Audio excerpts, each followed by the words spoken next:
टूटी सड़कें, उफान पर नदियां, किनारों पर तांडव।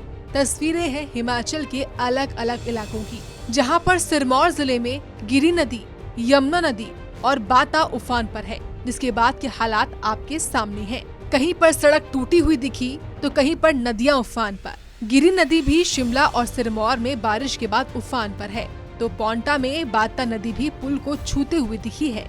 शिमला में भी भारी बारिश के बाद तबाही देखने को मिली है। यहाँ पर खलीनी बाईपास के पास पेड़ गिर गया, जहाँ पर बारिश के बाद आए मलबे में एक गाड़ी भी क्षतिग्रस्त हो गई। मलबे की वजह से आईएसबीटी के लिए वाहनों की आवाजाही बंद हो गई थी। इसके साथ ही यहाँ पर लंबा जाम मलबा आने के बाद देखने को मिला। बता दें कि मौसम विभाग हिमाचल प्रदेश ने जानकारी दी थी कि हिमाचल से मानसून 24 सितंबर के बाद लौट जाएगा, जिसके बाद पोस्ट मानसून प्रभाव से बारिशें हो सकती हैं। उसका ही नतीजा है कि ये बारिशें हो रही हैं।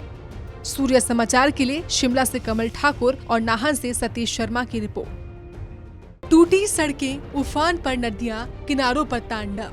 तस्वीरें हैं हिमाचल के अलग अलग इलाकों की, जहां पर सिरमौर जिले में गिरी नदी, यमुना नदी और बाता उफान पर है, जिसके बाद के हालात आपके सामने हैं। कहीं पर सड़क टूटी हुई दिखी तो कहीं पर नदियां उफान पर। गिरी नदी भी शिमला और सिरमौर में बारिश के बाद उफान पर है, तो पोंटा में बाता नदी भी पुल को छूते हुए दिखी है।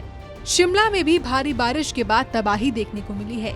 यहाँ पर खलीनी बाईपास के पास पेड़ गिर गया, जहाँ पर बारिश के बाद आए मलबे में एक गाड़ी भी क्षतिग्रस्त हो गई।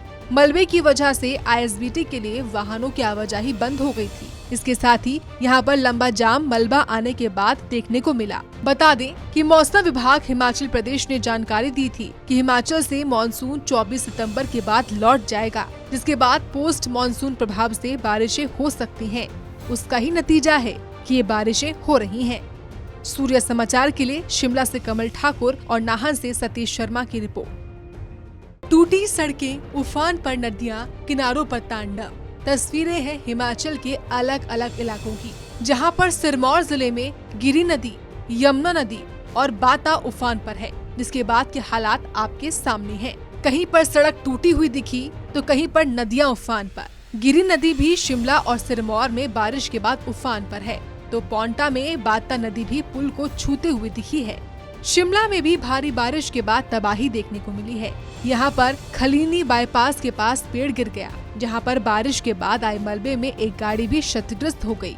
मलबे की वजह से आईएसबीटी के लिए वाहनों की आवाजाही बंद हो गई थी। इसके साथ ही यहाँ पर लंबा जाम मलबा आने के बाद देखने को मिला। बता दें कि मौसम विभाग हिमाचल प्रदेश ने जानकारी दी थी कि हिमाचल से मानसून 24 सितंबर के बाद लौट जाएगा, जिसके बाद पोस्ट मानसून प्रभाव से बारिशें हो सकती हैं। उसका ही नतीजा है कि ये बारिशें हो रही हैं। सूर्य समाचार के लिए शिमला से कमल ठाकुर और नाहन से सतीश शर्मा की रिपोर्ट।